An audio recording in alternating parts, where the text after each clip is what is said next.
Usually reserved, Melania Trump is furious. The woman who wants to be First Lady is taking on several media outlets that she says printed false reports about her personal life. Now Melania is threatening to sue. Les Trent. Joke.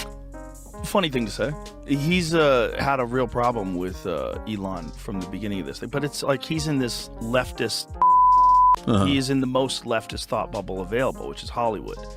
And, and I think also, he famously, there's some videos of him in blackface, and those came out, and he had apologized for them, and I think he took that hit and, really doubled down in the other direction. Jimmy Kimmel. For the fourth time, Kimmel hosted the Oscars before an adoring crowd of Hollywood stars who laughed and curried favor with the man who wore blackface so many times he's second only to Justin Trudeau in his fondness for the practice. Yes, some of the very same celebrities who wanted you to believe they were horrified after yours truly said in 2018 that people used to don dark makeup in order to imitate well-known black celebrities and it wasn't a big deal. Joe Rogan and Megyn Kelly just flipped Jimmy Kimmel's biggest nightmare into pure primetime comedy gold. After Melania Trump hit him with a jaw-dropping $100 million lawsuit, calling his remarks completely baseless, Rogan broke it all down with sharp, unfiltered honesty. Megyn Kelly didn't hold back either.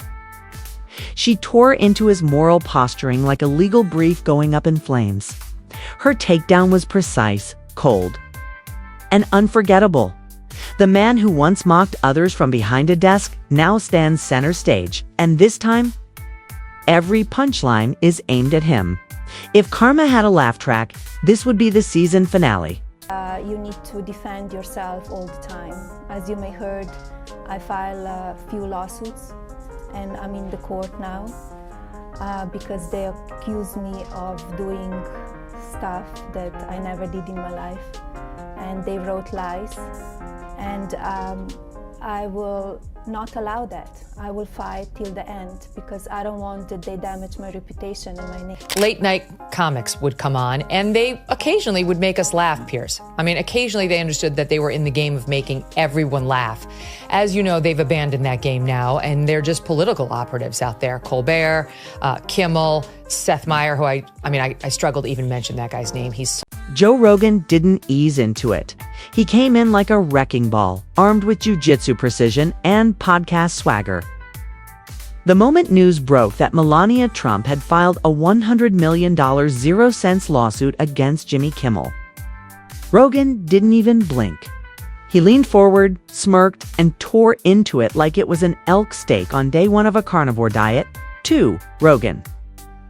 The idea that Jimmy Kimmel, one of America's most televised virtue signalers, had pushed the former First Lady to the point of a $100 million legal thunderclap wasn't just funny. It was poetic. It's like watching a court jester get smacked in the face with his own pie. This was the same man who had spent the last decade turning late-night TV into a crying session, masked as satire. And now, finally, someone had stood up and said, enough. Obviously, Kimmel's love of blackface was not a deal breaker for ABC, which already employs him as a late-night host, and which, in addition to its many blackface awards shows, also produced and promoted many shows and stars in blackface. It appears the real sin with blackface, you see, is talking about how standards. Joe began by examining Jimmy Kimmel's evolution, or more accurately, his devolution. Kimmel wasn't always like this. Once upon a time, he was the kind of guy who cracked jokes, had a good time, and never took himself too seriously. But those days are long gone. Now he's become a full-time scold, reading moral sermons off a teleprompter and carrying a messiah complex like it's part of the costume. Rogan described it as a spiritual makeover, carefully crafted and sponsored by an addiction to celebrity approval, the final product.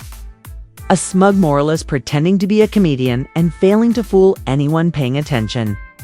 Chance in hell that this is funny or gonna work, And when you see those flat, corny, late-night monologue jokes with no audience, Colbert, there's Jimmy Kimmel, there's Fallon. What they're doing is just like reading off of a teleprompter. So a bunch of really good joke writers wrote them some stuff, and then they're playing to the audience, and the audience is like laughing, so they get this feedback, and they know how to do that. They stand there, and there's applause signs. And then there's producers. There's the warm-up guy that's literally telling people to clap. They're like, okay, explaining to the people, okay, when Jimmy comes out, I want a big round of applause. But nothing Joe pointed out was more ridiculous than Kimmel's habit of punching down and disguising it as activism. Here's a guy who constantly lectures the country on empathy, yet thinks mocking Melania Trump's accent is somehow brave or progressive. Let's not forget Melania, a former first lady who never ran for office, never held political power, and mostly stayed out of the spotlight, has become the punching bag for Kimmel's recycled monologues. And the moment she pushes back with legal action, Kimmel's team scrambles to hide behind the banner of free speech as if they just discovered the First Amendment yesterday. Practice? Yes, some of the very same celebrities who wanted you to believe they were horrified after yours truly said in 2018 that people used to don dark makeup in order to imitate well-known black celebrities and it wasn't a big deal, absolutely ate up the performance by Hollywood darling Mr. Kimmel, whose blackface costumes included his oft-repeated bit as basketball star Karl Malone. Now, Karl Malone never seen no flying saucer himself, but if he do, that's gonna be a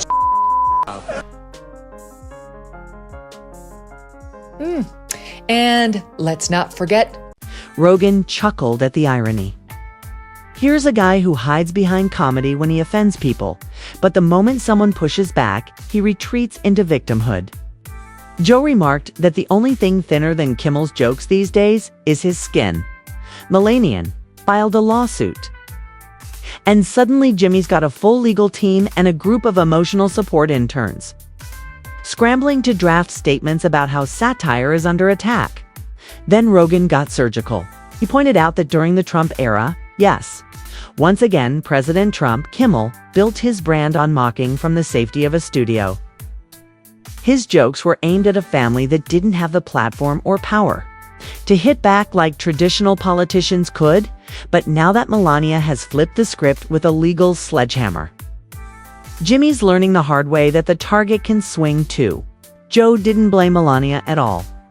He said she'd probably just had enough. Enough of being the lazy go-to punchline for people who couldn't come up with an original take, even if it smacked them in the face with a cue card. And the fact that it's all happening during Trump's second term, that just made the timing even sweeter. Rogan imagined Jimmy sitting alone in his office, not panicking over the lawsuit itself, but over the terrifying thought that someone out there might have finally outraged him. The man who once cried on national television to earn points for being a truth teller was now facing a courtroom truth of his own. And Joe didn't just find it funny, he found it righteous. Kimmel, the man who tried to brand himself as the conscience of America, was now being called out by the very woman he mocked for years, and the price tag could buy half of Beverly Hills. Kimmel's a loser. I do Jimmy Kimmel. I did him a lot. Yeah. And he'd be standing on the sidewalk. Oh, sir, may I bring you in? He'd bring me in every time. The whole show is talking bad about Trump. He called us doofuses when we had you on. It's a group of in flat-brimmed hats. Guess what? We Ask did him how many. what he did. Ask him. Yeah, you do bigger. Yeah. Then came Megyn Kelly, polished, unbothered, and fully loaded. She didn't just join the conversation. She stepped onto the stage like a prosecutor who had waited years for this exact moment. Jimmy Kimmel wasn't just fair game anymore. He was an open case, and Megyn came armed with a closing argument that left no room for doubt. She began with the hypocrisy. Jimmy Kimmel, once the man-child of late-night television, now hides behind the language of justice, principles, and whatever noble-sounding phrases play well in front of a studio audience. But as Megyn put it, once you peel back the theatrics, it's all performance. Kimmel doesn't care about truth, he cares about applause. And as long as the crowd claps, he'll throw anyone under the bus to keep the show going. Megyn made it personal. not about herself, but about the way Kimmel has built an entire routine around belittling Melania Trump. For years, he painted her as a foreign accessory with no voice, no agency, and no intelligence. And yet here she was, flipping the chessboard and filing a lawsuit so financially devastating it could knock Kimmel from Hollywood elite two used Prius salesman overnight. She mocked the illusion of bravery he hides behind. Kimmel likes to brand himself as the bold voice of reason, the guy who dares to speak truth to power, accept the power he chooses to target is a mother and former model who spent 8 years being judged not on policy, but on her wardrobe and her accent, okay? Megyn summed it up perfectly. If that's courage, then tweeting in all caps must be a revolutionary act. We're 3 times what Jimmy Kimmel gets. And Tucker's little basement video that he did from clearly like his cabin that he broadcasts out of Maine in literally has 21 million views. Okay? 21 million views. Whereas, as I point out, on ABC, a massive network that comes into your home for free, that you have to make no effort to find, at best, Jimmy Kimmel can get 1.5 million. He needs to have a little self-perspective before going out there and hurling these insults because...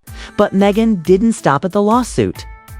She zoomed out and took aim at Kimmel's entire career arc, the evolution from a beer-chugging bro comic to an emotionally fragile political priest.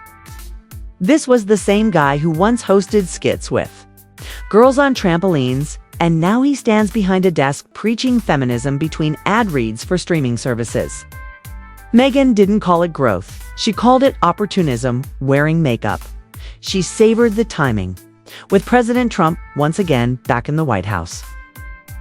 Kimmel seems desperate to replay his 2017 greatest hits, as if the country is stuck in a never-ending Groundhog Day rerun. But the problem is, nobody's laughing anymore. The jokes are tired, the targets are obvious, and now those targets are punching back.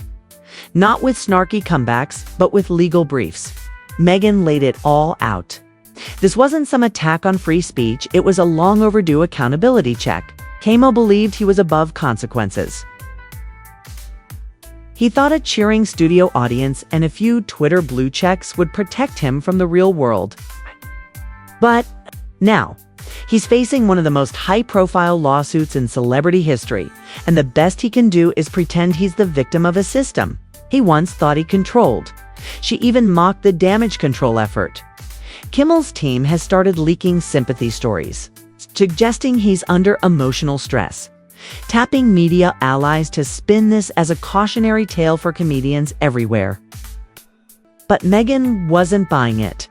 She called it exactly what it is: the panicked whimper of a man who never imagined he'd have to swallow the very medicine he spent years dishing out. Now served cold in a courtroom. Night show, which is dying.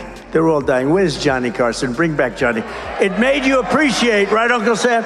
It made you appreciate the greatness of Johnny Carson. I go on a show, and he goes, "Is that your real hair?" I said, "Yeah." He said, "Do you mind if I mess it up?" So he grabs it, and he starts really going crazy, right? And everybody laughed, and it was a big thing, and it was a big hit. It was all over the place, and he got great ratings and all.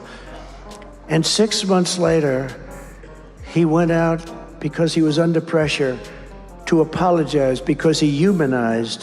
And don't forget, Megyn reminded everyone, this is all happening while Donald Trump is back in the Oval Office, the very outcome Jimmy Kimmel once swore would never happen. Trump? The man Kimmel built his entire on-screen persona around, resisting, is once again calling the shots. Melania has lawyered up, and Kimmel's self-righteous sarcasm, it now feels as stale as last week's monologue. Back to Rogan, who marveled at how Kimmel's downfall was bigger than one lawsuit. To Joe, this wasn't just legal drama, it was the collapse of an entire comedy class that forgot how to be funny. Late night used to be dangerous, edgy, unpredictable. Now it's become little more than a therapy session with applause breaks. And Kimmel, Rogan said, was the poster boy for that decay. Joe tore into the self-serving sob stories. The monologues dressed up as activism, the outrage that felt more rehearsed than real. He said Kimmel stopped being a comedian and turned into a hall monitor with a writing staff, someone who traded genuine laughs for social media likes. And now, finally, he was learning that moral superiority doesn't hold up so well when it's tested in a courtroom. Then Megyn returned for her closer, sharp, direct, and scathing. She pointed out the broader hypocrisy of Hollywood. This same industry that claims to champion women's empowerment stood by silently while Jimmy Kimmel mocked Melania Trump for years. Now that there's real money on the line, not a single voice speaks up. No tweets, no outrage. No believe women hashtags because, as Megyn said, this particular woman doesn't belong to their club. Tonight was the 96th Academy Awards show, and while you might have missed it, there was one clear winner. No, not Oppenheimer. It was sanctimonious leftists for their lead role in pretending they are better than you. Winner number one, Jimmy Kimmel. For the fourth time, Kimmel hosted the Oscars before an adoring crowd of Hollywood stars who laughed and curried favor with the— She said the lawsuit wasn't the death of comedy, it was the rebirth of consequences. And after years of throwing darts from behind a desk, Jimmy Kimmel was finally learning what it feels like when one of them sticks. And sticks hard, together. Rogan and Megyn exposed Kimmel's worst nightmare. Not the lawsuit. The reveal. The man behind the curtain wasn't a bold truth teller. He was a nervous narcissist, addicted to applause and desperate for validation. The laugh track may still play. But the mask had dropped. Joe called it karmic judo. Mock someone long enough and you just might flip yourself flat. Megyn called it justice, not served with bitterness, but with receipts, lawyers, and one very expensive invoice. Tell you, he's not the worst. The Daily Show has the worst ratings. They only have 366,000 people watching that show. During the Jon Stewart years, it was over 2 million. Now it's down to 300,000. Seth Meyers, absolutely dreadful. He doesn't even have 1 million, 778,000. I mean, for network television, this is, you don't have to pay for it. It's there when you turn on your TV, you plug it in. That's a dreadful number.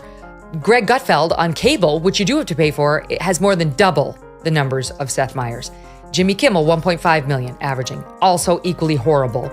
And then there's The Tonight Show with Jimmy Fallon, who, back when I was there, 2017-18, he was averaging 2.3 million a night. Now he's down to 1.3 million, Jesse. And he cannot afford the "you are toxic" controversy because he's also pulling in, reportedly, over $15 million a year. So you got all that money for 1.5 million in audience, which is a nothing. I mean, the middle of the day on Fox News gets that, or at least used to before the Tucker controversy. The same guy who once turned late-night television into a public therapy session was now quietly hoping the judge owned a Netflix subscription and had a soft spot for washed-up comedians. Rogan joked that if Kimmel tried one of his usual tear-filled, camera-ready apology routines in court, the stenographer might be the first to burst out laughing. Then Megyn jumped back in, sharp as ever. This time, she pointed to the eerie silence from Kimmel's usual allies. Where were the comedians? The activists? The celebrities who once tripped over themselves to praise his political sermons? Gone suddenly and completely. The moment it stopped being safe to clap, the applause disappeared. Megyn didn't sugarcoat it. She called it exactly what it was, the quiet retreat of cowards. No one in Kimmel's circle wanted to risk being dragged into a lawsuit with a 9-figure price tag. So the so-called moral warriors vanished faster than last night's ratings. She drew attention to the absurdity of it all. Jimmy Kimmel, once hailed as the conscience of late night, had become just another wealthy entertainer in full-blown panic mode. The man who spent years judging everyone else was now under a legal microscope himself. No cameras, no laugh track, just a court docket, a mountain of evidence. And a woman who finally decided she'd had enough. Rogan closed the loop with one final jab. He said Kimmel's legacy wouldn't be remembered as the guy who challenged power, but as the guy who got sued by the former First Lady of the United States for being too smug to realize when he'd crossed the line. In the age of President Trump's second-term irony wasn't dead. It had simply filed a lawsuit. And while the legal system worked out the damages, Joe and Megyn made sure the cultural verdict had already been delivered.